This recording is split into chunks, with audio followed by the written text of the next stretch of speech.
Proverbios 15:23. Dice así la palabra del Señor, Proverbios 15:23. El hombre se alegra con la respuesta de su boca, y la palabra a su tiempo, cuán buena es. Sí, con signo de interrogación, cuán buena es la palabra dicha como conviene, dicen algunas traducciones, a su tiempo, cuando se necesita. Ahora vamos a leer Proverbios 25, capítulo 11. Aleluya. Proverbios 25, 11. Dice así: manzana de oro con figuras de plata es la palabra dicha como conviene. Otra vez, manzana de oro con figuras de plata es la palabra dicha como conviene. Pueden sentarse. Parece que esos dos textos nos animan a hablar cosas buenas, ¿verdad? Hablar bonito, hablar palabra de Dios, a usar nuestra lengua para bendecir. En Romanos capítulo 12, versículo 8, hay un texto que menciona que hay un don en la iglesia que es el don de exhortar. ¿Ven? El don de exhortar. ¿Qué piensa usted cuando oye la palabra exhortar? Quizás alguno de ustedes se imagina a un viejito gruñón subirse al púlpito a regañarlo, ¿verdad? O a alguien que se acerca a usted para pegarle una trapeada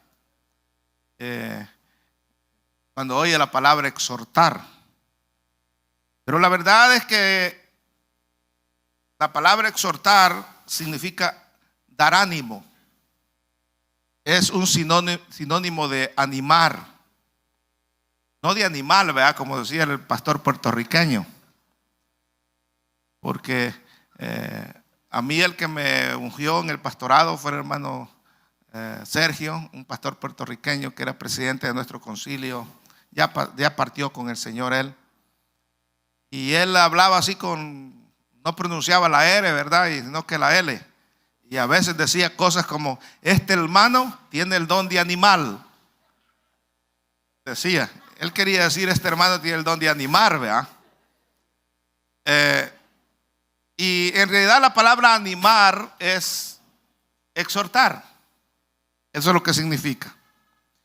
En 1 Tesalonicenses capítulo 5 versículo 11 se usa esa palabra que es parakletos en griego. Es la palabra exhortar, parakletos. Y ahí esa palabra no solamente significa exhortar y animar, sino que también significa fortalecer, ayudar, inspirar y consolar. En 1 Tesalonicenses 5:11 se traduce como consolar la palabra parakletos. El Espíritu Santo es llamado así en San Juan 14:26. Algunos dicen el paracleto, ¿verdad? Que se deriva de la palabra en griego parakletos, el paracleto, el consolador. Al Espíritu Santo se le llama en Juan 14:26. Sin embargo, también hay una palabra que es un poco fea, es diabolos, por no decirle diablo, ¿verdad? Y esta palabra es usada para personas que pasan encontrando faltas en otro, que pasan calumniando, que pasan acusando, pasan difundiendo insinuaciones y críticas, diabolos en griego. Amén. Así es que acuérdese esa palabrita en griego cuando usted le dé por chismear y difamar y hablar mal, ¿verdad? Sin embargo, parakletos o paracleto es cuando nosotros consolamos, cuando nosotros animamos, cuando nosotros damos aliento, cuando confortamos, cuando exhortamos a alguien, cuando inspiramos a alguien, cuando ayudamos a alguien a seguir adelante. Yo no entiendo cómo alguna persona puede usar su boca para diabolos en lugar de paracletos, porque el Espíritu Santo vive en nosotros cuando ya somos cristianos. Entonces, Él es el paracleto, allá en San Juan 14:26, de nosotros. Es el consolador de nosotros. Y como está en nosotros, nosotros deberíamos ser consoladores también para otras personas. Voy a definir la palabra paracletos o paracaleo. Algunos lo pronuncian de esa forma en griego. Y es traducida exactamente como alentar. Y significa llamar al lado de uno y de ello exhortar, consolar o alentar. Se traduce como alentar en 1 Tesalonicenses 4:18. En 1 Tesalonicenses 5:11 se traduce como animar. En Colosenses 2:12 se traduce como consolar. Ahí dice para que sean consolados sus corazones. En Colosenses 4:8 se traduce como confortar, el cual Tíquico dice allí: he enviado a vosotros para esto mismo, para que conozcan a lo que vosotros se refiere y conforte vuestros corazones. La palabra castellana alentar significa animar, infundir aliento o infundir esfuerzo en otra persona, dar vigor. El cristiano, hermano, recibimos aliento de parte de Dios, directamente del Espíritu Santo, nosotros los cristianos. Y somos confortados, somos animados, somos consolados por el bendito Espíritu Santo. También recibimos consuelo y fortaleza por medio de la palabra de Dios, las Escrituras. También recibimos fortaleza de nuestra propia fe y esperanza que están en nosotros, nos hace seguir adelante. Y hermanos, nosotros como cristianos, ¿verdad?, también debemos aprender a dar alivio y aliento a nuestros hermanos. Nosotros somos consolados por el Espíritu Santo directamente, por la palabra de Dios, por nuestra fe y nuestra esperanza, pero necesitamos a veces una palabra de nuestros compañeros que nos anime cuando andamos un poco alicaídos, cuando andamos un poco bajos, ¿verdad?, espiritualmente. Alguien que nos dé unas palmaditas en la espalda, un abrazo y que nos diga: tú puedes hacerlo. Que nos conforte. Filemón capítulo 7 o versículo 7, perdón, dice: pues tenemos gran gozo y consolación en tu amor, porque por ti, oh hermano, han sido confortados los corazones de los santos. Qué bonito, ¿verdad?, esta carta para Filemón. Aleluya. Dije que el fiel cristiano conforta a sus hermanos, les da alivio, les da aliento. Así como un vaso de agua fría en medio de un desierto, alguien que está muy sediento, caen las palabras cuando en verdad uno las necesita.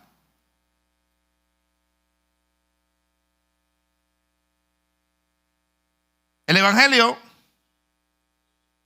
nos da descanso del pecado, pues Jesús perdona nuestros pecados.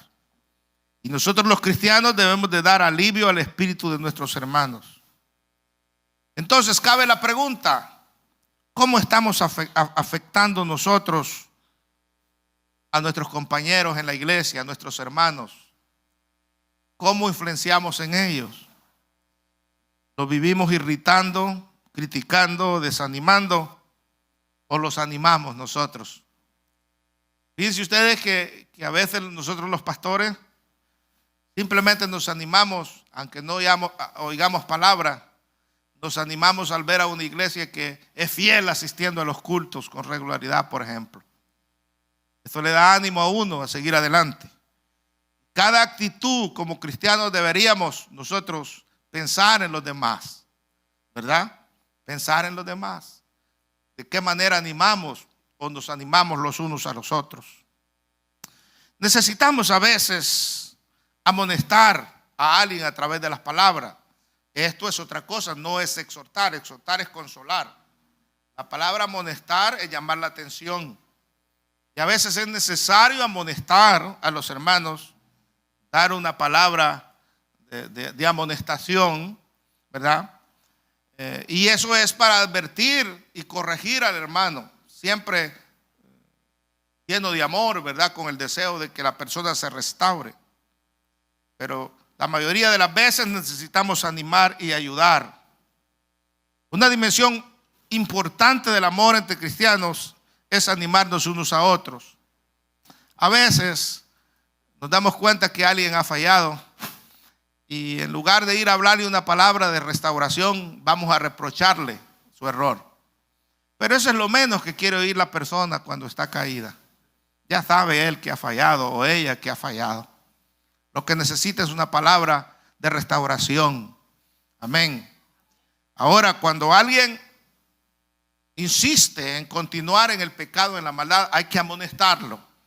Hay que hablarle fuerte la palabra de Dios. Pero casi siempre necesitamos más palabras de ánimo. ¿Qué es animar y cómo podemos animarnos los unos a los otros con eficacia? Primero debemos de entender con claridad lo que es animar. Usted le ha pasado, pero a mí me pasaba con frecuencia antes, ahí por los 80, ¿verdad? Uno estaba recién llegado y cargaba unos carritos, hermanos, del año, ¿verdad? Pero del año 20 años atrás. No alcanzaba uno a comprar carritos mejores. Y siempre andaba una batería un poco rara uno, ¿verdad? Que se descargaba cada rato. Y en esos carros era de ley cargar cables para pasar corriente. Uno los cargaba en el baúl siempre esos cables. Porque saliendo del supermercado hallaba la batería que no arrancaba el motor. Entonces uno tendría que decirle a alguien, ¿me pasa corriente, por favor? Y él decía, pero no cargo cables, yo traigo aquí, mire, pásame corriente. Y qué tiempos aquello, ¿verdad? Y había gente que no le gustaba pasar corriente, porque decía que se dañaba su carro si aquel tenía un corto eléctrico. Pero a veces hallaba uno buena gente, ¿verdad? Que decía, yo te levanto. Ya ponía los cables en la batería de él y luego en la batería de uno, encendía el carro y le pasaba poder para encender el motor. Le daba valor a aquella batería para que pudiera encender el carro. Podríamos decir que la batería más fuerte animaba a la batería más débil. La idea detrás de este pensamiento o de recordar esto que pasaba en nuestras vidas es que en el Nuevo Testamento animar es ponerse al lado de alguien, pasarle energía y para que pueda seguir adelante. Eso significa animar, ponerse al lado de alguien como lo hacían con el carro, tenían que ponerse al lado, ¿verdad? Para que alcanzaran los cables, ¿verdad? Pasarle energía para que la persona pueda seguir adelante. Eso es animar.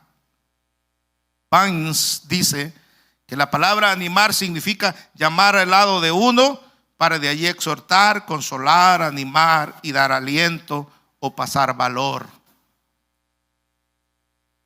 Es el acto de poner o dar inspiración que hace a otra persona fuerte, que hace a otra persona ser mejor. Es el deber, hermanos, de nosotros como cristianos, animar a los desalentados, sostener a los débiles y ser pacientes con ellos. Eso dice 1 Tesalonicenses capítulo 5 versículo 14. Animar a los desalentados, sostener a los débiles y ser pacientes para con ellos. Ya dije que todos necesitamos que nos pasen corriente en alguna ocasión. Aunque ya no carguemos la carcachita que cargábamos en los 80s y 90, aunque usted cargue un carro nuevo, que no se le ande quedando a cada rato, a veces uno se siente como una carcachita ya vieja que no puede seguir adelante. Hablando espiritualmente en el camino del Señor. como que la batería se le ha bajado, como que ya no tiene fuerzas. Y eso lo experimentamos todos los cristianos alguna vez en nuestra vida, que hemos perdido energía espiritual para seguir adelante. Por eso es tan necesario el que nosotros los cristianos aprendamos a usar nuestra boca para dar aliento y ánimo a nuestros compañeros. Pablo menciona que había hermanos desalentados y débiles. Algunos luchan con conflictos diferentes, con dificultades diferentes. Otros a menudo se desaniman y se desesperan. Algunos tropiezan y caen porque el camino a veces lo sienten duro. Otros tienen dificultades no porque son rebeldes, sino porque su fe es frágil y entonces vacilan. Cada congregación debe tener hermanos que den aliento, así como hay hermanos que se desalientan fácilmente, que se debilitan fácilmente. Y somos nosotros los miembros de la iglesia los que necesitamos dar apoyo a esas personas. Hay personas que son bien débiles, hermanos. Han aceptado a Jesús como su Salvador personal, pero nunca se fortalecen, nunca maduran. Son bien débiles, cualquier cosa los debilita. Y uno trabaja más con esa gente. Los líderes trabajamos más con esa gente que con la gente que sostiene la iglesia, ¿verdad? Los líderes de la iglesia, uno casi ni les llama a veces, pero a la gente débil anda detrás de ellos uno, y todo el tiempo como que les gusta a esa gente ser débil toda la vida. Pero tenemos que aprender a madurar. Ahora, mientras nuestros compañeros maduran, entonces debemos nosotros ser instrumentos de bendición. ¿Qué haremos con esos miembros débiles que están cayendo y reconciliándose y de repente desaparecen? No los ve uno y ya como a los meses aparecen de nuevo como fantasmas, ¿verdad? Y algunos se van de misioneros a ver a dónde, al mundo, y al tiempo regresan. ¿Y dónde andaba, hermano? Andaba de misionero, le dicen a uno. ¿Qué haremos con esos hermanos que requieren mucho trabajo en la iglesia? No les podemos gritar, pegarle una gritada para que se componga. Tampoco podemos ignorarlos. Son hijos del Señor. Y menos echarlos, correrlos, ¿verdad? No podemos. Pero podemos hacer lo que Pablo dice.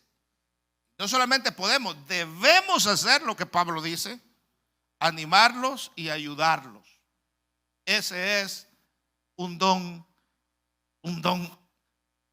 bonito y un don que debiéramos de desear todos, ser de bendición, de ánimo para nuestro compañero.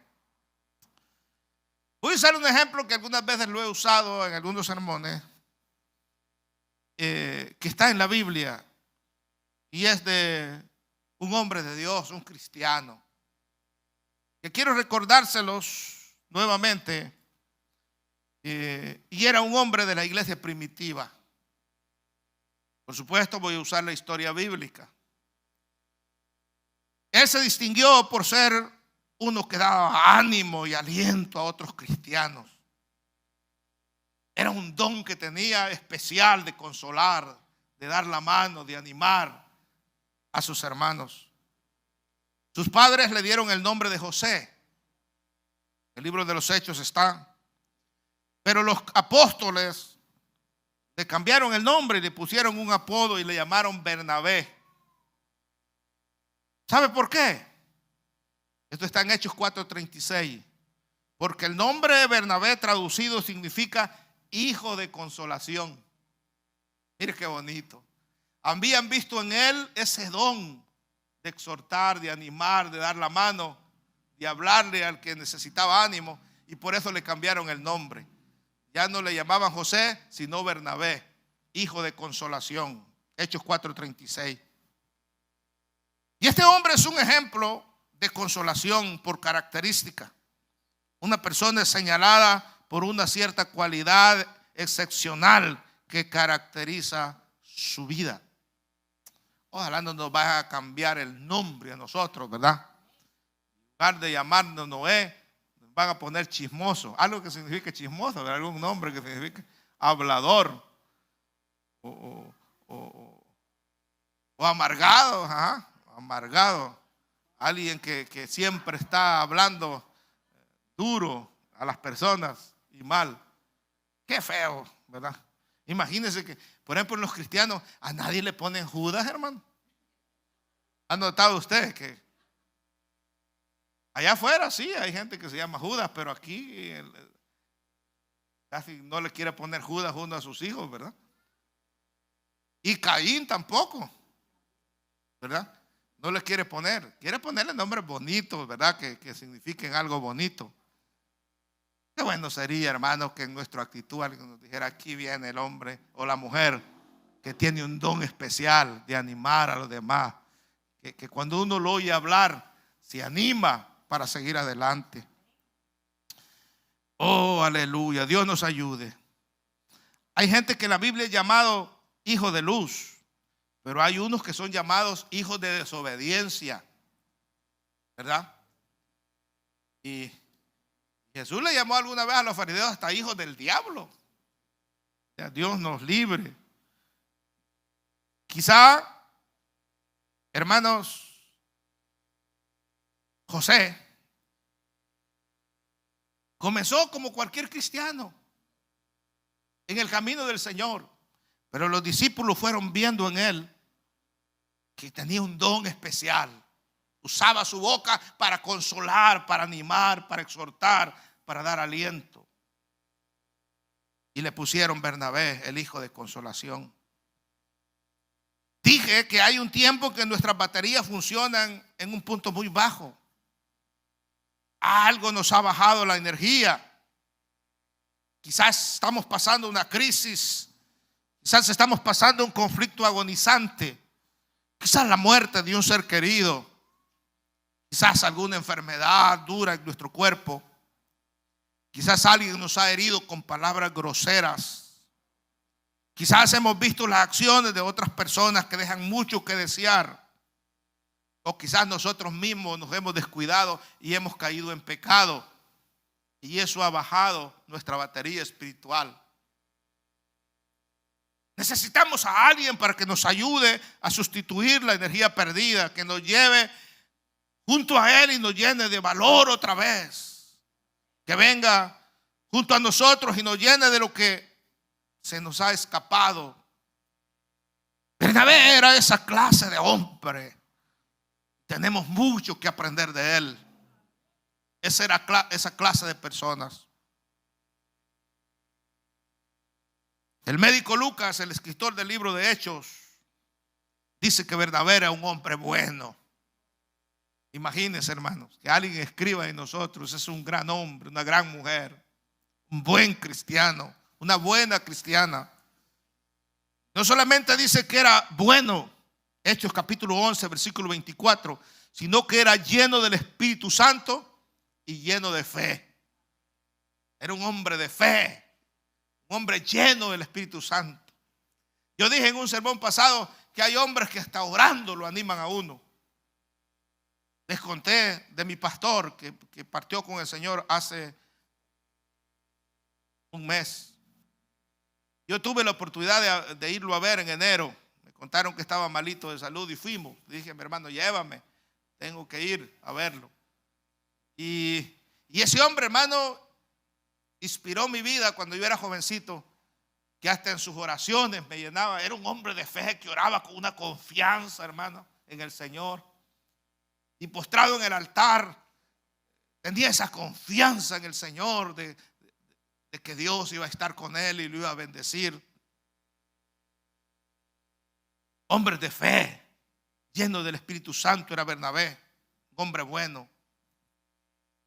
Bernabé utilizó su vida y su fe para animar a otros. Ese era su deseo siempre. La pregunta es: ¿cómo lo hizo él? ¿Podremos duplicar su ánimo en nosotros mismos para ayudar a otros como él lo hizo? Claro que podemos, con la ayuda del Espíritu Santo. A Bernabé lo señalaron por una cualidad excepcional que caracterizó su vida.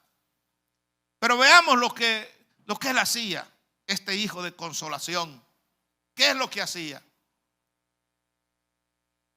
Primero, entre muchas cosas que él hacía, quiero recargar 3 cosas nada más en Bernabé. Y quiero que aprendamos de estas 3 cosas de su historia. Bernabé ayudó a Saulo de Tarso a comenzar otra vez. A comenzar en el caminar cristiano. A un llamado lo vio, que cumpliera ese llamado y que se fortaleciera en el Señor. Esa historia se encuentra en Hechos capítulo 9, versículo 26 al 24. Pero se les voy a narrar yo. Saulo de Tarso, un fariseo de fariseos. Su vida en el judaísmo consistía en arrastrar a los discípulos. Hombres y mujeres los arrastraba para echarlos en la cárcel. Él era temible en sus esfuerzos. Por supuesto, él pensaba que hacía la voluntad de Dios, según Hechos capítulo 8, versículo 3 y Hechos 9, 1. Pero Dios conocía el corazón de Saulo. Él sabía que Saulo iba a ser un instrumento en sus manos. Y es por eso que se le apareció camino a Damasco y le hizo un llamado directo y le dio una oportunidad para que Saulo en ese entonces se convirtiera al cristianismo. Todos conocen la historia. Él quedó ciego al ver al Señor en su gloria y fue llevado a Damasco, y allí fue enviado un hermano que se llamaba Ananías para que orara por él, y él recibió la vista y también recibió palabras de ánimo y consolación. Al principio Ananías no quería ir. Cuando el Señor se le apareció y le dijo que tenía que ir, no, ¿cómo voy a ir? Y este hombre lo arrastra a uno por las calles y lo mete preso. Me están mandando a la boca del león. No quería ir a Ananías, pero el Señor le dijo, el ángel del Señor le dijo: ve, porque ese hombre es un instrumento, va a ser un instrumento en mis manos. Saulo vio al Salvador resucitado y lo obedeció. Con la misma sinceridad, Saulo comenzó a predicar al Cristo que él había estado persiguiendo. Él sintió en su corazón desde el principio comenzar a predicar. Pero muchos cristianos no le tenían confianza. Sospechaban de él. Quizás decían: este quizás no está muy convertido. Tal vez hizo como que se convirtió para agarrarnos a nosotros, y después ya ellos habían visto cómo había arrastrado a gente, hermano.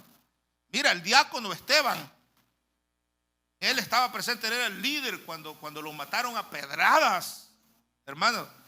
Él era el que comandaba a esos malvados maleantes que mataron a Esteban a pedradas. Y los cristianos pues le tenían temorcito, aún los apóstoles no le tenían confianza. Pero por eso lo mantenían a distancia. Ellos estaban simplemente siendo cuidadosos. Pero un día Saulo escapó de los judíos en Damasco y vino a Jerusalén. Y él intentó asociarse con los discípulos, con los apóstoles.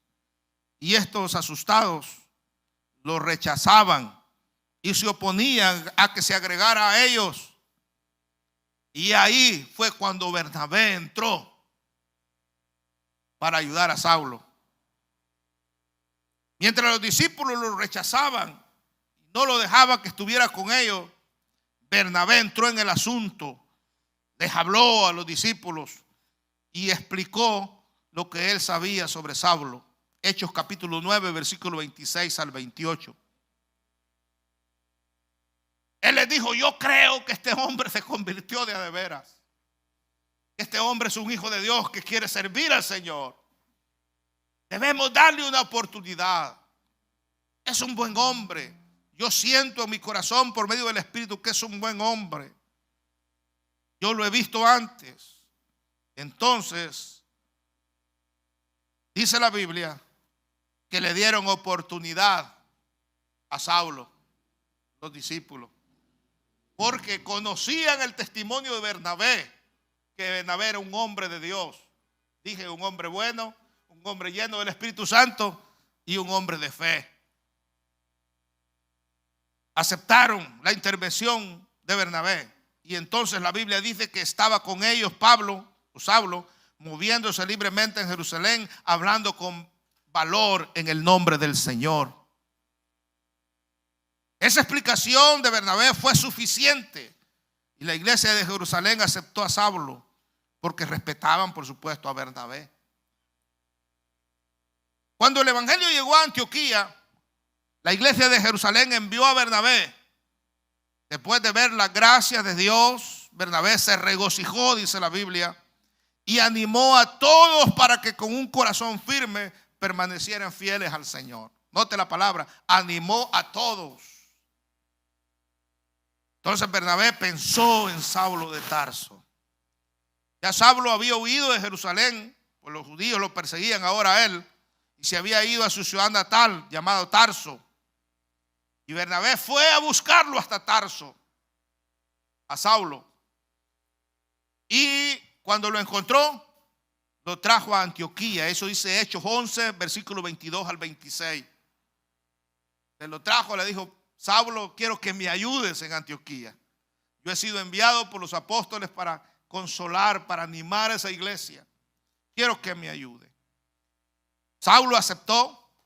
Y estos dos hombres se reunieron con la iglesia por un año, dice allí, y enseñaron a mucha gente. En ambas ocasiones podemos decir que Bernabé fue maestro de Saulo. La influencia temprana de Bernabé en Saulo se puede ver por la terminología que usa Lucas al escribir. En sus declaraciones anteriores él siempre escribe o se refiere a ellos como Bernabé y Saulo. Pone a Bernabé primero. Más adelante, cuando ya Dios comenzó a usar a Saulo, que después fue Pablo, más adelante ya Lucas escribe en el libro de los Hechos Pablo y Bernabé. Ya pone a Pablo de primero, como que era el jefe de la misión misionera o del trabajo misionero. Esto no es una sorpresa de lo rápido que pudo influenciar Bernabé a Saulo para que cambiara más adelante y se convirtiera en un hombre de Dios, un gran misionero. ¿Podemos nosotros imaginarnos, hermanos, cuánto ánimo le dio Bernabé a Saulo? Ni sus hermanos de la iglesia lo aceptaban al principio por lo que había sido. Pero Bernabé se encargó de formar a un hombre de Dios como pues Pablo. Bernabé, un cristiano respetado, creyó que una persona podía cambiar y que por la gracia de Dios, Saulo de Tarso podría ser un cristiano, podría ser un líder, podría ser un hombre de Dios. Él creyó en que Dios podía hacerlo. Bernabé habló por Saulo y le ayudó a ser aceptado por otros. En hacer esto, él ayudó a cristianos a unirse para el trabajo del Señor. Bernabé demostró confianza en Saulo y lo trajo con él en el trabajo de enseñar el evangelio. Le dio la oportunidad, lo instruyó en hacer un trabajo importante. Hechos 11, 25 y 26. Podemos hacer lo mismo nosotros, aquí entre nosotros. Podríamos hacer lo mismo. Claro que podemos hacer lo mismo nosotros.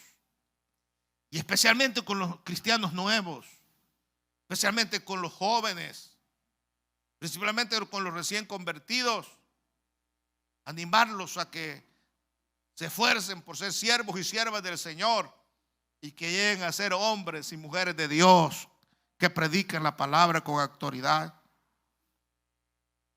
¿Hay alguien a quien usted puede instruir en la fe? Claro que sí. Siempre habrá alguien. ¿Hay alguien a quien usted pueda ayudar a comenzar otra vez en su fe o en su servicio a Dios? Claro que sí, Dios quiere usarnos para ser restauradores. ¿Estudiará usted la Biblia con ellos en lugar de criticar su inmadurez? Humildemente y con paciencia los ayudará e instruirá a trabajar en el reino de Dios, en la iglesia, a servir, en lugar de estarlo juzgando y criticando. ¿Ve la diferencia? ¿Hará usted un esfuerzo para ser su amigo o amiga? ¿Abrirá su hogar para ellos? ¿Estudiará usted la Biblia con ellos en lugar, dije, de criticar su inmadurez? Humildemente y con paciencia los ayudará e instruirá a trabajar en la obra del Señor. Pues ese es lo que Dios quiere que seamos. Que usemos nuestros labios, nuestras palabras, nuestra boca para animar a otros, para inspirar a otros, para exhortarlos a seguir adelante. Número 2, Bernabé también ayudó a Marcos a recuperarse. Marcos, un joven de la iglesia. Hechos capítulo 15, versículo 36 al 40, ahí está la historia. La Biblia dice que Juan Marcos era primo de Bernabé. Colosenses capítulo 4, versículo 10. Cuando el Espíritu Santo envió a Bernabé y a Saulo en su primer viaje de predicación, Juan fue con ellos, Juan Marcos, como uno de sus ayudantes al viaje misionero. Hechos capítulo 12, versículo 25 y Hechos 13, 1 al 5. Por razones que no dice la Biblia, Juan Marcos fue con ellos solamente hasta Panfilia. Y entonces, apartándose de ellos, se regresó a Jerusalén. Hechos 13, 13. Quizás vio duro el trabajo. Quizás hubieron peligros que lo desanimaron. Quizás la persecución. Era un jovencito Marcos. Y se regresó de medio camino. Cuando el Espíritu Santo volvió a llamar a Pablo y a Bernabé, después de que terminaron su primer viaje misionero, los llamó para el segundo viaje misionero. Bernabé quería llevar a Juan Marcos para darle otra oportunidad. Bernabé era esos hombres que creían en dar oportunidades a las personas. Pero Pablo, su carácter era diferente. Él era muy celoso cuando se refería al trabajo. Y él dijo: lo siento, pero conmigo no va. Falló una vez, ya no tiene entrada para ir conmigo. Fueron las palabras de Pablo. Y la razón era porque nos había abandonado en el primer viaje. Yo con gente con relona no camino, dijo Pablo. Hechos capítulo 15, versículo 36 al 40. El desacuerdo en este juicio fue profundo entre Bernabé y Saulo, al grado que se fueron en diferentes direcciones, se separaron ellos. Y Bernabé tomó con él a Marcos, mientras Pablo llevó con él a Silas. Usted dirá: ¿y por qué pasa esto entre cristianos? No, ellos siguieron siendo amigos y hermanos. Yo escribí accidentalmente, o tal vez por la providencia de Dios, vinieron a ser ya no uno, sino dos grupos misioneros en lugar de uno. Abarcaron más. Y Dios permitió esto, no solamente para probarnos a nosotros el carácter de Bernabé, su forma de ser, sino para que el evangelio fuera predicado más ampliamente. Pensemos cuánto ánimo Bernabé fue para Juan Marcos, un hombre que sembró en él el deseo de servir al Señor con todo su corazón. Él estaba dando otra oportunidad. Él creía que Juan Marcos lo podía hacer mejor, que Juan Marcos podría afirmarse en el trabajo de la obra misionera. Él puso toda su confianza en Juan Marcos y lo apoyó de tal forma que tuvo que separarse de Pablo. ¿Cuál fue el ánimo que Bernabé le dio? Fue grande, hermanos. Cuando yo leo en otras partes de la Biblia acerca de Juan Marcos, digo: ¿en qué hombre se convirtió Juan Marcos? En un hombre de Dios. Fíjese usted, fue el que escribió el evangelio de Marcos. Este jovencito Juan Marcos, él escribió este evangelio. Y todo indica que Marcos vino a estar cerca del apóstol Pedro, tanto que algunos dicen que anduvo cerca de Pedro todo el tiempo y que el escritor de las cartas de Pedro quizás fue Juan Marcos y Pedro nomás se los dictaba, porque Pedro no sabía escribir muy bien. Y allí estuvo trabajando con Pedro por muchos años. Y más adelante en 2 Timoteo capítulo 4 versículo 11, Pablo reconoció la utilidad de Juan Marcos, que se había convertido en un hombre útil para la obra de Dios. Tanto que Pablo deseaba que Marcos viniera a verlo a la prisión. Ahí se encuentra en 2 Timoteo 4:11. No hay duda, hermanos, que la actitud de Bernabé con Marcos no fue en vano. Este hombre dejó huellas en la vida de este joven. El ánimo de Bernabé en Marcos probó ser efectivo, ya que lo ayudó a desarrollarse en un trabajador útil en la obra del Señor.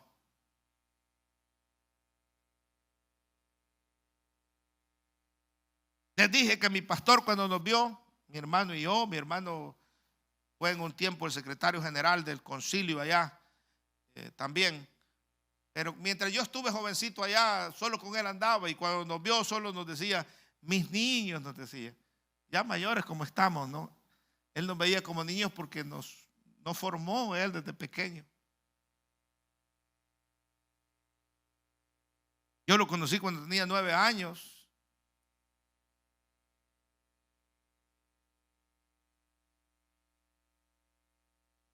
Hay hombres que dejan huella. Y Dios quiere que de esas personas seamos nosotros. Hay mujeres de Dios que dejan huella. No solamente en su familia, sino que en la iglesia donde sirven.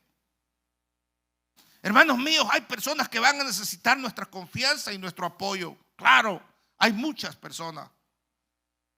Van a necesitar no un pedazo de nuestra mente, sino un pedazo de nuestro corazón. Personas que no le importa tanto lo que usted sabe, sino cómo usted los trata y los aprecia y los anima y les entrega su corazón y su confianza. ¿Podemos darle nosotros a alguien la ventaja, la ventaja de la duda? Claro que sí. Toda persona necesita una segunda oportunidad.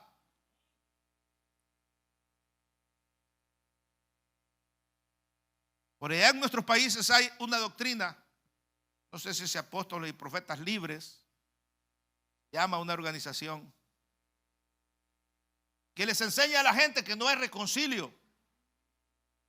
Que si alguien cae en pecado o cae de la gracia, ya no hay para él esperanza de reconcilio.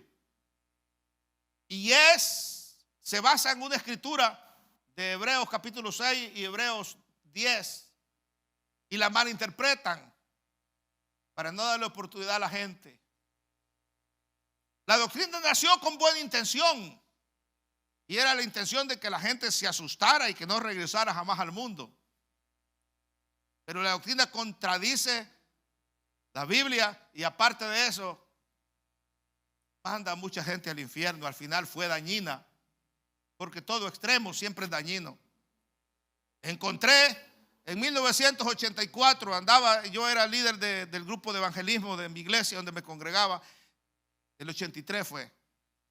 Y andaba en el Parque MacArthur evangelizando y encontré a un hombre borracho, destruido ahí. Fui y le hablé del Señor y él me dijo, desgraciadamente para mí ya no hay oportunidad. Yo fui pastor de esta iglesia que les estoy mencionando en El Salvador. Caí de la gracia y ya no hay perdón para mí. A mí me dieron ganas de llorar, pero dije, ¿cómo los hombres pueden atar y mandarle al infierno por una doctrina a una persona? Recuerdo que ya no le hablé. Cuando me dijo que era pastor, simplemente lo abracé y le dije, es la iglesia donde usted nació que lo está condenando y usted también se está condenando a usted mismo, pero mi Señor no lo condena. Mi Señor siempre da segundas oportunidades. Mi Señor que yo conozco es un Señor que restaura. Señor que levanta al caído, que recibe al hijo pródigo con los brazos abiertos cuando regresa al redil. Fue todo lo que le dije.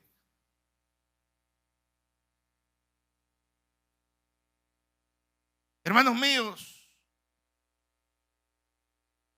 hay muchas personas que necesitan una palabra de aliento. Y demos nosotros gracias al Señor que el Dios que conocemos es un Dios que da segundas oportunidades. Si no, muchos de nosotros no estuviéramos aquí. Pero ese Dios da segunda oportunidad, tercera oportunidad. Y cuantas veces usted venga a Él con un corazón contrito y humillado, Él lo recibe con los brazos abiertos. Ese es nuestro Dios. Gracias a Dios por ello. Pienso que hay una cosa o dos que aprender de mi Dios. Que en lugar de poner a alguien a prueba y de rechazarlo porque falló, lo recibe. Y así nosotros le deberíamos de ayudar a las personas que han caído en desgracia, que se recuperen. Aquellos que han perdido su espiritualidad, a que recuperen su espiritualidad. A que se levanten. Y por último, Bernabé fortaleció a toda una iglesia. Ya les mencioné que fue enviado por los apóstoles a Antioquía para que fortaleciera, para que animara a toda una iglesia. Era un hombre que tenía un don especial, hermano. Hechos capítulo 11, versículo 19 al 26. Los discípulos llevaron el evangelio a Antioquía y predicaron al Señor Jesús a los gentiles allá en Antioquía. Tanto gentiles como judíos. Y muchos creyeron, dice la Biblia, y se volvieron al Señor. La iglesia de Jerusalén, como ya les mencioné antes, envió a Bernabé a Antioquía, no con una cierta clase de aprobación autoritaria. Él no fue a supervisar el trabajo de la gente que estaban haciendo. No, él fue enviado porque sabían los apóstoles que era conocido por una habilidad, y esa habilidad era animar a los cristianos. Y conociendo sus acciones o el trabajo en Antioquía, él fue y los animó más todavía. Vino a Antioquía, vio la gracia de Dios. Él vio que el Señor había sido predicado y que un número grande había creído, se había convertido al Señor. Entonces dice la Biblia que Bernabé se regocijó cuando él vio estas cosas. Afirmó y animó a los nuevos cristianos a que siguieran fieles al Señor. Después de esa iglesia salieron misioneros, salieron profetas. Allí era una iglesia avivada por un hombre que llevó una palabra, un don de animar a los hermanos. Pensemos en Bernabé animando a los cristianos a que permanecieran fieles al Señor. Esto puede ser una forma de enseñanza para animar y corregir. Algunos hermanos a veces necesitan ser enseñados, que vean que lo que ellos hacen está mal. Y nosotros podemos mejorar cada día. Hay áreas de trabajo que necesitan atención. ¿Cómo debemos hacer esto? Algunos hermanos están en los lados, fuera del campo de juego. Vamos a pensar en un partido de fútbol. Y están tan enojados con los que están jugando en el campo que comienzan hasta tirarle piedras. Les tiran agua, les tiran botes de envase a los jugadores. Están tan enojados porque juegan mal. Hoy, hablando de eso, estaba leyendo que el día de ayer pasó una desgracia terrible en el Cuscatlán, en El Salvador. 90 heridos y no sé cuántos muertos, simplemente por un partido de fútbol entre FAJ y Alianza. Fue una estampida humana, hermano. Está de luto El Salvador ahorita por ese montón de muertos y ese montón de heridos que están en los hospitales.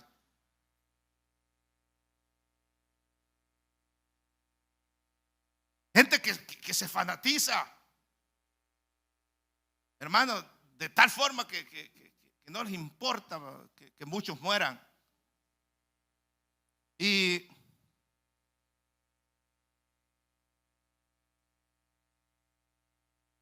estaba en que muchas de esa gente están tirándole piedras cuando los jugadores no juegan bien.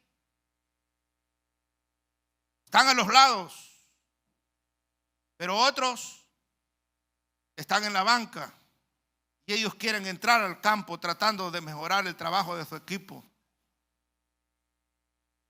Yo pongo este ejemplo de otra forma. La iglesia es como una carreta pesada que hay que llevarla y por si fuera poco va cuesta arriba. Y entre más hermanos se van uniendo a alar esa carreta, hermano, el trabajo es más fácil. Y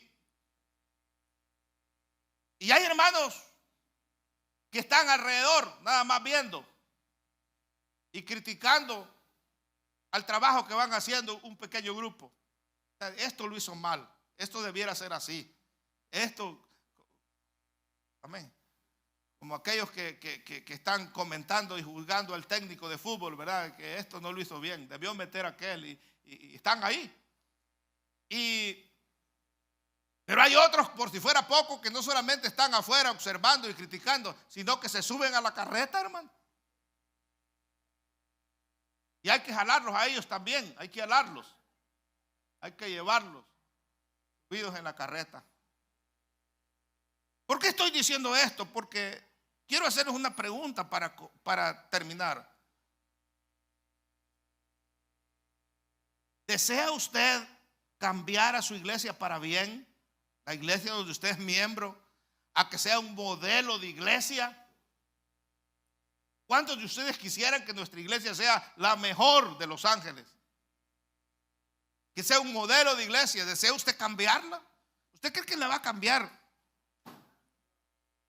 criticando